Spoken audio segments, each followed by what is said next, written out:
Hello friends, welcome to Matt Kitchen. Matt কিচেনে আপনাদের সবাইকে স্বাগত। পুরনো বন্ধুদের পাশে থাকার জন্য ধন্যবাদ এবং নতুন বন্ধুদের স্বাগত জানিয়ে শুরু করছি আজকের রেসিপি। আজ আমি তৈরি করছি গাটি কচুর রেসিপি। তার জন্য প্রথমে গাটি কচুটা আমি কেটে নিয়েছি। কেটে এবার গাটি কচুটা একটু ধুয়ে নিয়ে তারপরে আমি লবণ মেখে রেখে দিচ্ছি। বন্ধুরা, গাটি কচু রান্না করলে যে একটা হরহরে ভাব থাকে, সেটা যদি কুটে একটু ধুয়ে রেখে লবণ মেখে যদি 10 মিনিট রেখে দেওয়া হয়, তাহলে কিন্তু অনেকটা হরহরানি ভাব কিন্তু বেরিয়ে যায়। তারপরে খুব ভালো করে ধুয়ে নিতে হয়। তাই আমি লবণ মেখে এটাকে 10 মিনিট রেখে দিয়েছিলাম। আমি দেখালাম যে কতটা হরহরে হয়েছে। তারপরে কলের তলায় দিয়ে খুব ভালো করে 5-7 বার একদম ডলে ডলে কচলে কচলে কচিগুলোকে ধুয়ে নিয়েছি। দেখুন, যতক্ষণ না এরকম পরিষ্কার জল বেরোবে, একদম স্পষ্ট পরিষ্কার, ততক্ষণ কিন্তু কচুগুলোকে ডলে ডলে ধুতে হবে। তারপরে এখন আমি একখানা তুলে দেখাচ্ছি। দেখুন, কচু ডলেও দেখাচ্ছি। কচুর গায়ে কিন্তু কোনো হরহরানি ভাব সেরমভাবে নেই। পুরোটা চলে যায় না, তবে 80% হরহরানি ভাব কিন্তু চলে যায়। তারপরে এখানে নিয়েছি বেশ কিছুটা চিংড়ি। চিংড়িটা দোকান থেকেই কেটে এনেছে, মাথাগুলো বাদ দিয়ে দিয়েছে, লেজাগুলো বাদ দিয়ে দিয়েছে। আমি খোলাটা ছাড়িয়ে খালি একখানা যে তারের সুতোর মতন থাকে চিংড়ি থেকে, সেটা বার করে নিয়েছি। অবশ্যই চিংড়ি থেকে সুতোর মতন ওটা বার করে নিতে হয়, না হলে কিন্তু পেটে খুব ব্যথা হয়, নানান রকম রোগও হতে পারে। যাই হোক, চিংড়ি মাছের মধ্যে নুন আর হলুদ ভালো মতন পরিমাণ মতন দিয়ে মেখে নিয়েছি। অপরদিকে কড়াইতে সর্ষের তেল গরম করে প্রথমে সেই চিংড়ি মাছটা দিয়ে দিয়েছি। চিংড়ি মাছ তো বেশিক্ষণ ভাজা যায় না, আপনারা সবাই জানেন। যাই হোক, আমি মিনিট 2 থেকে 3 চিংড়ি মাছটা একটু তেলের মধ্যে নেড়ে চেড়ে নিয়েছি। এবারে চিংড়িটা আমি তুলে নিচ্ছি। আর চিংড়িটা একটু বড়, খুব ছোট নয়, আবার ভীষণ বড়ও নয়। কচু যেরকম আমি সেই অনুপাতেই চিংড়িটা আনা করিয়েছি। এবারে ওই তেলের মধ্যেই সবার প্রথমে আমি গাটি কচুটা দিয়ে দিলাম। গাটি কচুটা তেলের মধ্যে একটু ভাজা ভাজা করে নেব। অবশ্যই গাটি কচু যারা রান্না করবেন তারা কিন্তু গাটি কচুটা তেলের মধ্যে দিয়ে একটু ভালো করে ভেজে নেবেন। আর আমি যে পদ্ধতিতে করলাম, যে হরহরানি ভাবটা ছাড়ানোর জন্য, সেভাবে যদি করেন তাহলে কিন্তু এই তরকারি রান্না করলে একটু হরহরানি ভাব থাকবে না। এবারে ভালো করে নুন আর হলুদটা পরিমাণ মতন দিয়ে কচুগুলো একটু লালচে করেই ভেজে নিয়েছি। এবার ওই তেলের মধ্যে আলুটাকেও ভেজে নেব। আমি ওই রকমই গাটি কচুগুলো যেরমভাবে কেটেছি ঠিক সেরম মাপের করেই আমি কিন্তু আলুটাও কেটে নিয়েছি। সবজি সব সময় একরকম যদি সাইজের কাটা হয় তাহলে কিন্তু দেখতে ভালো লাগে। এবারে এখানেও আমি 1/2 চামচ হলুদ গুঁড়ো আর একটুখানি লবণ দিয়ে আলুটাকেও, গাটি কচুটা যেরকম ভেজে তুলে নিয়েছি, আলুটাকেও এরকমভাবে লালচে করে ভেজে তুলে নেব।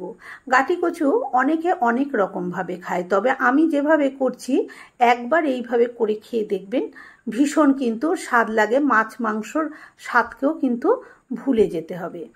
এবারে আলুগুলো তুলে নিলাম।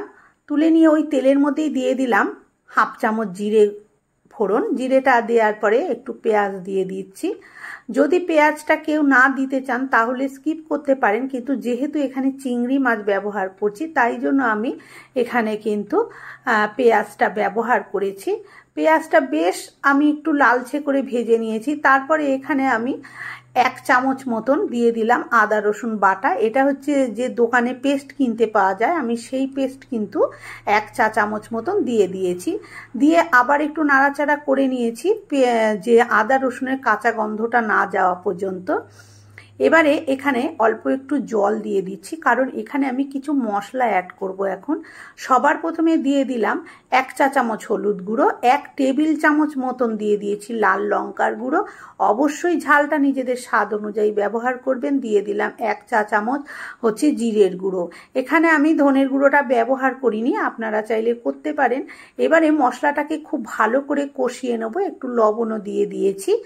দিয়ে মশলাটা যতক্ষণ না তেল সেপারেট হচ্ছে ততক্ষণ কিন্তু এই মশলাটাকে আমি একটু এইভাবে কষিয়ে নেব।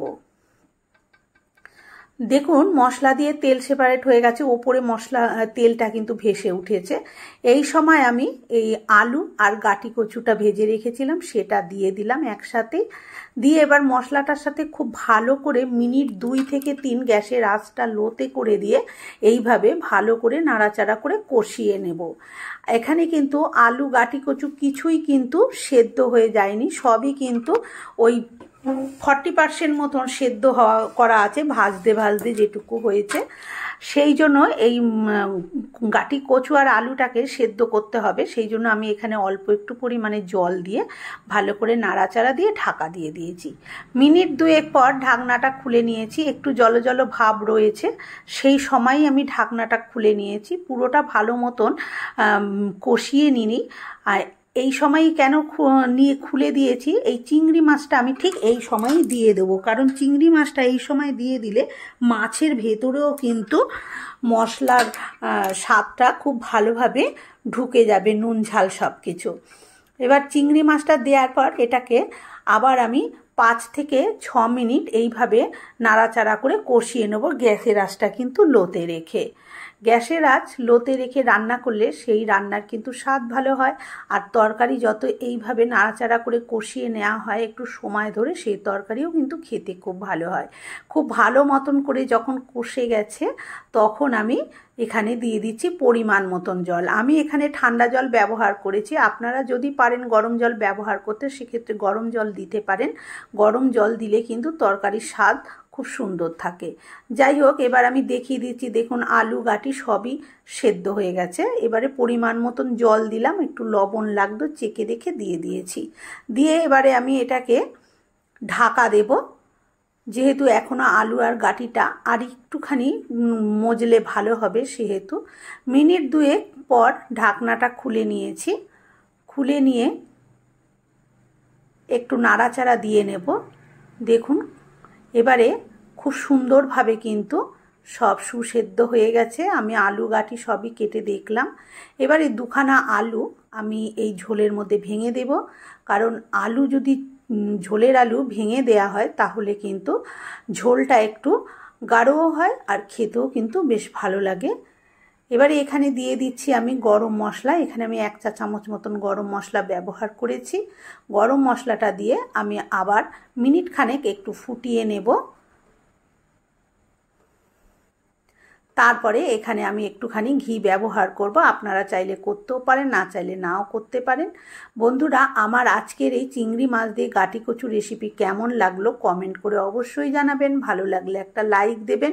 আর আমার চ্যানেলে নতুন বন্ধু হয়ে থাকলে চ্যানেলটি সাবস্ক্রাইব করে নেওয়ার অনুরোধ রইল। পাশে থাকা বেল আইকনটা অবশ্যই প্রেস করবেন, কারণ আমি যখনই কোনো নিত্য নতুন রেসিপি শেয়ার করব নোটিফিকেশন আপনাদের কাছে পৌঁছে যাবে সবার আগে। এবারে আমি 1 চামচ ঘি দিয়ে একটু নাড়াচাড়া দিয়ে গ্যাসটা অফ করে স্ট্যান্ডিং টাইমে রেখেছি। তারপরে আমি ঢেলে দিচ্ছি। দেখুন এটাকে আমি আবার অন্য একটা পাত্রে ট্রান্সফার করে দিচ্ছি। বন্ধুরা,